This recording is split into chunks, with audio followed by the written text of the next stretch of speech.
Bom dia, bom dia.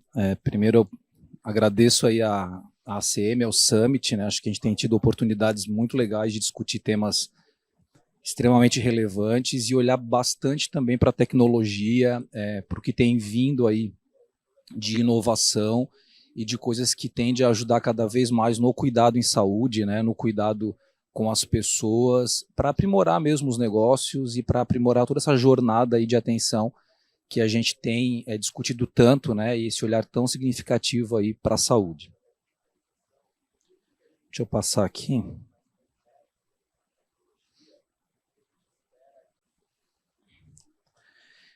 E aí, normalmente, a gente tem começado as discussões, né, onde a gente tem ido dentro de casa, nos grupos que a gente participa, sobre o verdadeiro valor da saúde, né?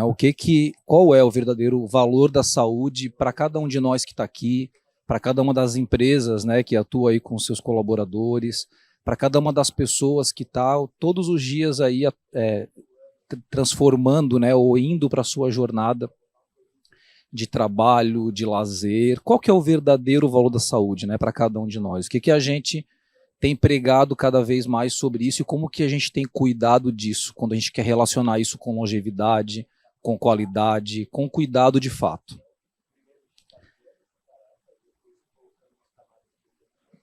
E aí eu vou trazer alguns recortes do que a gente tem visto hoje de notícia mesmo, né? Do que a gente tem percebido aí que tem sido trazido de diversos cantos do Brasil e até por vezes do mundo, né? Primeiro, no Brasil, a gente tem esse recorte aqui que 150 milhões de brasileiros dependem do SUS, né? A gente sabe que tem todo um investimento, uma atuação para fortalecer cada vez mais isso, mas isso quer dizer que a gente tem praticamente um quarto, ou um pouco menos aí de um quarto da população, com acesso à saúde privada, com acesso à saúde por meio de planos de saúde, né? E aí, o Ministério da Saúde divulgou também no último censo aí realizado como que está o cenário de doenças não transmissíveis no Brasil, né? Como que está o cenário de doenças crônicas, né? O que isso tem representado e como que está o cuidado em relação a isso. E aí eu trouxe esse recorte aqui só para a gente entender, talvez vocês já estejam vendo isso com uma frequência alta também, mas olha que interessante, no mundo, segundo os relatórios divulgados, a gente tem 41 milhões de mortes aí por doenças crônicas não transmissíveis por ano. 71% do total dessas mortes, total de mortes aqui por decena, são por doenças crônicas. E 6,6 milhões de mortes foi o número que a gente teve até ontem, eu peguei esse corte de ontem, por conta do Covid, né? Então, 2 anos e meio de pandemia, vamos colocar, com alerta super máximo aí que a gente viveu, é claro, né? Respeitando todas as proporções que existem da doença que é respiratória, mas me chama muita atenção, e quando a gente fala de valor da saúde, para linkar com o nosso primeiro slide, como a gente encara cada uma das coisas, né? Se morre muito mais gente por ano com doenças crônicas não transmissíveis, né? Por que a gente tem um olhar tão diferente para esse cenário quando a gente compara com a Covid, que teve todo um trabalho aí e um direcionamento diferente? Vamos ver como é que está esse dado no Brasil, né? O último censo aqui, esse dado está divulgado no site do Ministério da Saúde, ele diz que 730 mil mortes por doenças crônicas por ano no Brasil. 54,9% do total de mortes no Brasil são por doenças crônicas não transmissíveis. E 41,8% dos óbitos por doença crônica ocorreram de forma prematura. Se a gente ligar isso de novo com o valor que a gente dá para a saúde, para o cuidado, né, o que a gente começa a perceber e a ligar? Será que a gente está cuidando de fato disso? Será que a gente está conseguindo atuar numa lógica de entender, de diagnosticar melhor e da gente enquanto pessoa, né, e enquanto responsável pela nossa saúde? Será que a gente está olhando para isso com uma clareza ampla e conseguindo atuar para melhorar todo esse processo? Até o dia de ontem, por Covid, no Brasil, foram 688 mil mortes, né? Então, se a gente comparar também, como a gente fez lá com o cenário com o recorte mundial, a gente está falando de 2 anos e meio aí de pandemia, onde a gente teve, nesses 2 anos e meio, menos mortes do que doenças crônicas geram em um ano. Então, de novo, por que a gente tem esses pesos diferenciados, né? O que falta para a gente encarar uma doença crônica como algo extremamente complexo, que precisa ser gerenciado, cuidado, que precisa sim de uma atenção, porque o caos fica perto, né? Quando a descompensação está muito forte em relação a isso. E aí vem de novo a pergunta, né? Qual que é o nosso foco, assim, independente dos motivos, independente dos fatores geográficos, culturais, independente da história, né, que nos trouxe até aqui, hoje a gente está mais focado em olhar para a doença ou, de fato, de cuidar da saúde, né? Qual que é o nosso objetivo, assim? A gente procura, de fato, uma assistência médica só quando a gente está com alguma dor, ou a gente procura para gerenciar cuidado, para promover saúde, né, e para prevenir doença. E aí tem esse outro dado aqui, né, alguns outros recortes aí de dados que a gente tem discutido também muito internamente na empresa que eu trabalho hoje, mas dados que a gente traz já por vezes do passado e que cada vez está mais perto de acontecer, né? Então a gente vai ter até 2030, 3 vezes pessoas com mais de 60 anos. Isso é um problema? Isso não é um problema, né? Mas a gente sabe que no processo nosso de envelhecimento, naturalmente a gente vai precisando utilizar mais os recursos de saúde. E tem sido falado muito no mercado em relação aos recursos de saúde que estão cada vez mais escassos, que é um setor que está ficando insustentável, né? E por que eu uso mais lá na frente? Tem diversos motivos, né? Eu uso mais porque eu não me cuidei durante a minha trajetória de vida como eu deveria. Eu uso mais porque, de fato, na nossa velhice, a gente vai precisar usar mais o sistema. Mas por que isso está aqui, né? Quando a gente falava disso alguns anos atrás, parecia tão longe 2030, e 2030 já é daqui a 2, 3 passinhos, né? O tempo tem passado muito rápido.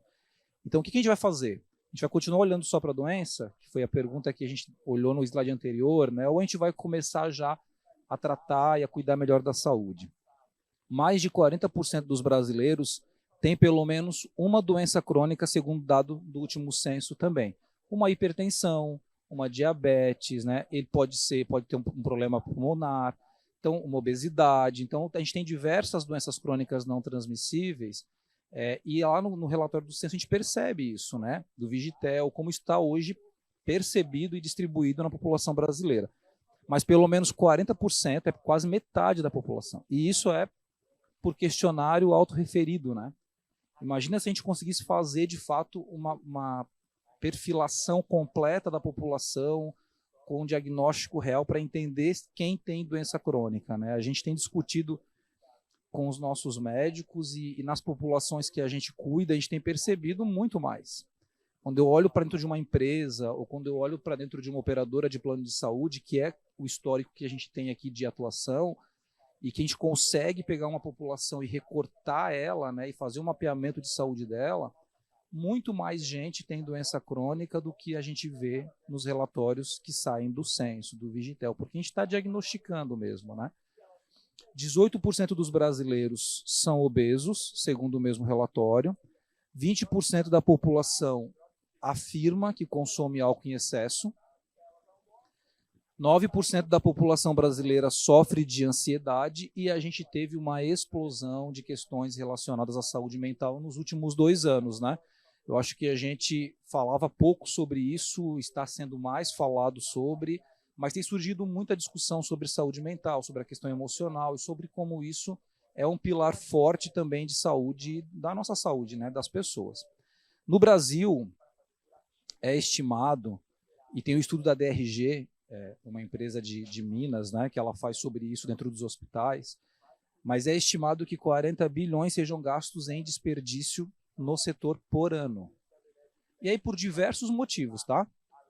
Vou trazer alguns aqui, mas da onde que vem tudo isso, né? Vem da repetição de exame que a gente faz, então por vezes eu quero buscar um médico, aí eu não gosto daquele, quero ir em outro, ou eu mesmo, a tecnologia aparentemente nos ajudou para quem não é da área médica, a se autodiagnosticar, né? A olhar lá no nos sites de busca na internet e dizer, poxa, eu estou com uma dor aqui, onde que eu vou? Né? Eu vou nesse médico, mas aí ele disse que não era aqui, que essa dor está referenciada a outra especialidade, eu vou na outra especialidade. E aí, se ele me pede exame, se o outro me pede o mesmo, nem sempre eu, paciente, eu, usuário do sistema, digo para ele, olha, já fiz, estou trazendo aqui para ti a bateria de exames que eu fiz. Né? E, infelizmente, a gente tem um cenário muito complexo em relação ao prontuário eletrônico hoje, porque são diversos prontuários eletrônicos que não se integram. Né? Então, eu tenho na minha clínica um prontuário que não é o mesmo que é utilizado numa outra clínica. Isso é um fato verdadeiro. Né? Eles não se conversam, então a equipe médica não consegue enxergar o prontuário que é do paciente pela transição que ele fez aí na sua jornada de cuidado, né, e de busca do sistema de saúde. A gente tem com isso um uso exagerado dos recursos. Né? A gente tem eventos adversos que são evitáveis, então a gente também tem experiência e histórico, nosso histórico de atuação em conjunto com grandes hospitais, né? A gente percebe, por vezes, na dimensão do trabalho, na dimensão da complexidade que é, eventos adversos que podem ocorrer, mas que também podem ser evitados, e que, quando ocorrem por uma ausência de cuidado, eles geram um custo, né? Um desperdício aí no setor da saúde. O que é esse evento adverso? Né? Fiz uma cirurgia ortopédica ou qualquer outra no hospital, algo muito simples que eu vou falar, né? Graças a Deus, em Santa Catarina, a gente tem uma qualidade muito alta dos serviços prestados, mas vai que não tenha uma barra de segurança no leito que eu estou. E aí eu caio por conta disso. Isso é um evento adverso evitável. Né? Se a gente seguir com as práticas de segurança, e no Brasil afora isso acontece aos montes. Assim. Tem regiões que isso acontece muito. Né? E aí o uso do pronto-socorro em situações de não urgência. Eu não sei quais de nós aqui, eu tenho 2 filhas, né? E eu falo muito com a minha esposa, as meninas estão com algum sintoma agora, nessa época de inverno, eu tenho uma que tem bronquite asmática, né? E as crises dela vão lá em cima o tempo inteiro com essa troca que a gente vive de temperatura. Eu não preciso levá-la ao pronto-socorro de imediato, né? Eu consigo, com a médica dela, cuidar disso, mas a gente tem essa característica também de buscar o pronto-socorro por não ter pronto atendimento também à revelia, né? Ou por não ter um acesso facilitado talvez ao médico que gerencia, ou por às vezes nem ter um médico que gerencia a minha saúde, eu vou para o pronto-socorro para cuidar da dor. E isso gera também um desperdício no setor, gera uma superlotação e por vezes até gera uma complicação para quem precisa de fato usar o pronto-socorro, por alguma situação que é mais crítica, né, que é mais complexa. E aí a gente traz um outro recorte aqui. A gente olha para a saúde, né, que foram os dados que eu trouxe para comentar aqui com vocês. Isso envolve diretamente cada um de nós, envolve a população de uma forma geral. E a gente começou a olhar um pouco para as empresas também, né? O que isso tem gerado nas empresas? Lembra que a gente tem lá no início um recorte falando que no SUS a gente tem em torno de 150 milhões de pessoas sendo atendidas. Tem uma população brasileira hoje que usa a saúde privada, né? E quem banca a saúde privada hoje, né? A saúde pública nós todos, né, com os impostos que a gente paga, mas a saúde privada, a saúde suplementar brasileira, em sua maioria são as empresas, né? As empresas, elas representam hoje 70% do número de pessoas que têm acesso à saúde suplementar, aproximadamente, porque elas oferecem esse benefício aos seus colaboradores, né? E a gente foi para dentro das empresas para entender como que está a situação lá? Ela tem conseguido apoiar as pessoas no cuidado mais integral? Ela tem conseguido apoiar as pessoas a buscarem por mais saúde? Qual que é o papel, né, da empresa nesse cenário? Esse dado, o mais recente que eu tenho é esse, né? Na pandemia ele teve uma pequena mudança, a gente tem uma percepção da mudança pelo número de pessoas que estão com plano de saúde hoje, né, que aumentou ali de 2020 para 2021, no fechamento dos anos. Mas olhando para a assistência médica versus folha de pagamento, esse é o último dado, em 2012, a assistência médica representava 10,38% da folha de pagamento dentro das empresas. Em 2019, passou a representar 13,5%. A gente sabe que o segundo maior custo dentro de uma empresa está envolvendo saúde, né? Eu converso com algumas pessoas e aí, por vezes a gente é questionado, eu fui questionado sobre isso, né, e levo esse questionamento nas nossas conversas, mas me perguntam assim, quanto que tu gasta com saúde na tua empresa? Aí a primeira coisa que vem na nossa cabeça é, eu gasto com plano de saúde. Um investimento que eu tenho, que eu ofereço plano de saúde para o colaborador. E aí na minha primeira conversa me perguntaram assim, mas é só isso que gera de custo para ti com saúde? Não, tem a saúde ocupacional, né, que a gente tem que, de forma regulamentar, obrigatória, legislação, a gente precisa fazer lá os exames admissionais, os periódicos, fazer todo aquele processo de saúde ocupacional. Mas é só isso? E uma ausência por uma questão de saúde que a pessoa teve? Como é que a gente mede esse custo hoje dentro da companhia, né? E uma sobrecarga de trabalho por essa ausência, e um afastamento. E aí tu começa a ver diversas outras coisas que somam no custo de saúde e façam com que seja um alto dispêndio hoje empresarial. Um outro dado dentro da empresa que a gente encontrou foi o percentual das empresas que aplicam algum subsídio, né? Em 2015, 78% das empresas diziam, olha, eu aplico algum subsídio, eu ofereço plano de saúde para os meus colaboradores, eu ofereço programas de saúde dentro da empresa, eu ofereço trabalhos extraordinários aqui. Quando a gente vai para 2019, o benefício saúde ele passa para 64% das empresas que foram entrevistadas. Ou seja, o custo aumenta, o meu custo com saúde aumenta, eu passo a aplicar menos subsídio.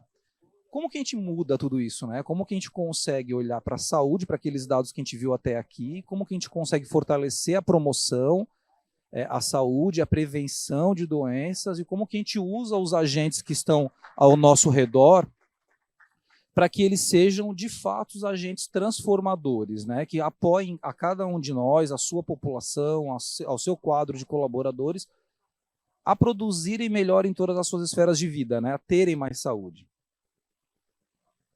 E aí a gente perguntou, né, para as empresas. Eu vou para cá porque estou ruim aqui de visão. E aí a gente foi perguntar o porquê, né? Por que tu não investe? Por que tu deixou de investir? Qual que é a tua percepção em relação a tudo isso? Como é que tu enxerga o cenário da saúde hoje? E as empresas disseram o seguinte, né? Ela não sabe o que fazer para reduzir o custo, né? Foi uma das coisas que mais apareceu. Eu não sei, eu não entendo de saúde, eu não sei o que fazer. E o RH, que foi com quem a gente conversou muito, né? Eu não sei o que fazer, eu não entendo de saúde e não vai entender mesmo. Acho que não é a expertise do RH. E eu não sei por onde começar. Eu tenho reajuste tão alto aqui do plano que eu estou mais preocupado de discutir isso com o plano de saúde, e não sei se vocês sabem, e não é uma crítica, né, a plano de saúde, mas como a utilização aumenta, naturalmente o plano de saúde ele vai para as empresas para reajustar o que ele tem de contrato. É igual a gente com seguro de carro, né? Se eu bater meu carro, e eu brinco, né, que eu bati meu carro 2 vezes, eu bati meu carro 2 vezes nesse ano, e a seguradora não me quis mais. Ela falou, busca outra seguradora, né? Eu não te quero mais aqui. E na empresa, os reajustes nesse ano foram na casa dos 25%, 30%. É muito alto, né? Então, elas se preocupam muito com isso. Tem os afastamentos, o quanto isso representa no fator dele previdenciário. Não sei se todo mundo sabe, a gente pode pagar uma alíquota no imposto maior por questão de ter mais gente doente na companhia que está usando mais os recursos do INSS, por exemplo, né?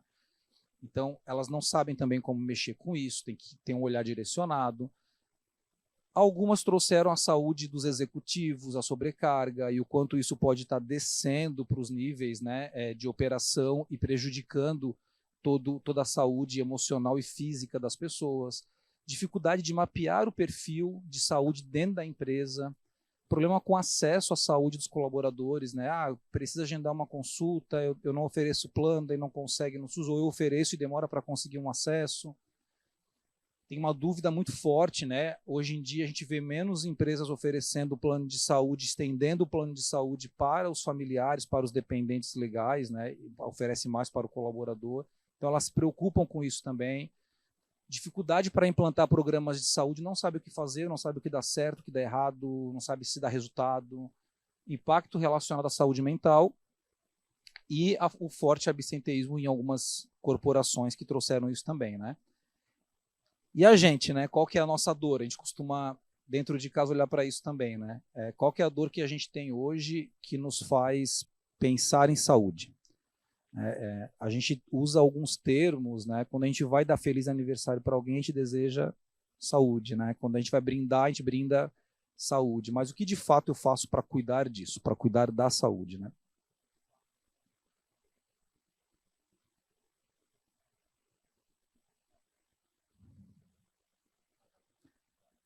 E aí a gente fala que uma empresa doente de fato não tem diferencial competitivo, muito pelo contrário, né? A gente sabe que em alguns lugares a gente tem que cuidar de formas diferentes em todo o segmento hoje que a gente tem, né? Então a gente tem vivido experiência na indústria, no agro, no setor de saúde e de beleza, e as necessidades elas são muito diferentes. E a gente tem que adaptar o que faz em cada um desses lugares para conseguir estimular o hábito, estimular o autocuidado, estimular a mudança de comportamento. Mas uma empresa doente ela não tem diferencial nenhum competitivo, né? Ela tem mais absenteísmo, ela vai ter o afastamento com uma frequência maior, que vai acarretar naqueles custos que a gente olhou no slide anterior, e aí vai ter uma baixa produtividade, né? Tem muita coisa velada aí que a gente não percebe claramente, que a gente não consegue medir claramente e que traz todo esse impacto aí, inclusive esse desperdício na área.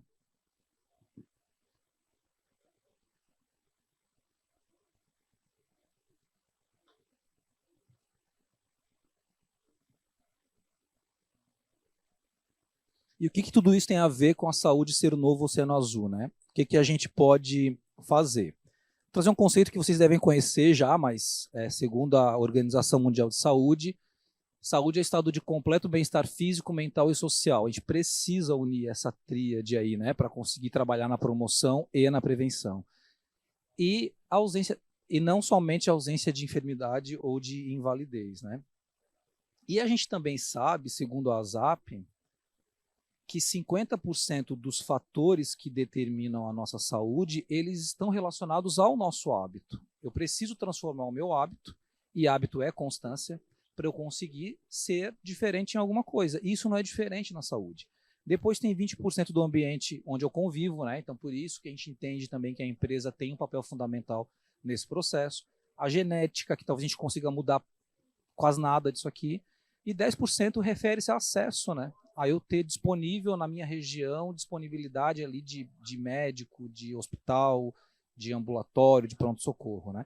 Mas vejam quanto o hábito e o ambiente, que os dois juntos somam 70%, são fundamentais para a gente transformar a saúde no nosso dia a dia, né? E hábito exclusivamente depende de nós, né? De cada um que está aqui. E aí, eu vou passar esse aqui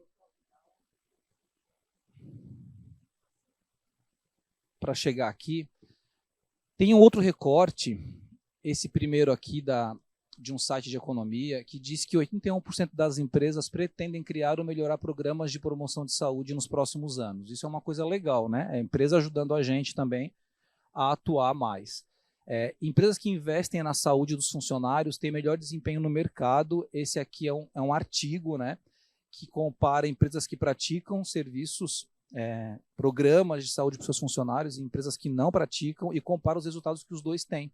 É super interessante também porque mostra o quanto uma, inclusive financeiramente, consegue deslanchar melhor do que as outras, né, do que o outro grupo.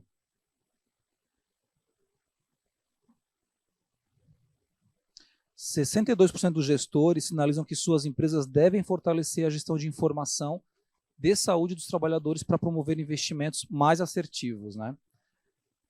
E esse número, nas grandes indústrias, chega a 83% e 56% no pequeno e do médio porte. E aí a gente diz muito que o cuidado com a saúde das pessoas não é um problema, ele é a resposta, né? E aí eu trouxe aqui o que a gente tem discutido muito, historicamente, aí tem trazido resultado, né, na nossa trajetória, mas eu preciso mapear, assim, perfil, seja o meu, né, seja o da empresa, da população da empresa, eu preciso definir estratégias e ações direcionadas para aquele perfil populacional, eu preciso implantar essas ações, medir, corrigir aí qualquer desvio que tenha. E aí eu vou passar aqui mais rapidinho, mas o que a gente tem promovido aí em conjunto com as empresas para gerar mais saúde para as pessoas? O que dá para fazer, né? A gente fala, o que dá para fazer? Olhando para todos esses dados, o que a gente pode, como que a gente pode investir melhor, como que a gente pode colher resultados melhores, como que a gente pode cuidar mais das pessoas e da gente. Então a gente tem visto uma oportunidade muito legal quando a gente fala de saúde ser Oceano Azul, de pegar as empresas nos seus ambulatórios lá, que trabalham muito na saúde ocupacional, e linkar com a atenção primária, com o modelo de assistência bem direcionado. Telemedicina, né, que estava sendo comentado aqui no painel do lado, que veio para ficar e que está muito forte nisso. Gestão de afastados, olhar para o check-up executivo, mas coordenando o cuidado dessas pessoas. Fazer gestão de pessoas com doenças crônicas mais efetivamente, ter uma central de saúde de apoio, programas de saúde mental e programa de gestante. E tudo isso apoiado à tecnologia, né? A gente tem acreditado muito nas frentes de tecnologia e de inovação. A gente recém criou, fez com a Fundação CERT, né? Parte do fundo, a ASC entrou com esse investimento, outra parte veio do fundo Embrapi.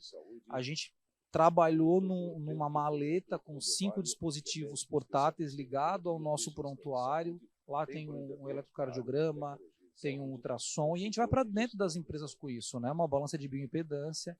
Isso nos ajuda a perfilar melhor a população, a estratificar o risco, né? E a enquadrar as pessoas em 5 linhas de estratégia de cuidado. E a gente investe na tecnologia também, nesse algoritmo de estratificação com base no histórico, né? Então, a gente tem também essa estratificação gerada dentro da tecnologia. E a gente tem investido nisso em cada uma das linhas que eu trouxe aqui no... Vamos ver se volta. Mas nas caixinhas aqui do slide anterior. E aí a gente percebe que o cuidado, de fato, não é problema, né? O cuidado em saúde é a resposta. Aí aqui tem diversas vantagens que a gente tem ao olhar melhor para a saúde, para a promoção, para a prevenção. As oportunidades no mercado estão a milhão, a gente tem visto muito isso, e a tecnologia veio para agregar demais ao fator gerencial do serviço e da execução do serviço, né? Quanto mais a equipe médica consegue ficar focada no cuidado e tem a tecnologia para apoiá-la em algumas decisões, mais ampliado fica a gestão daquele paciente, né? E mais rápido ela consegue reverter também alguns cenários.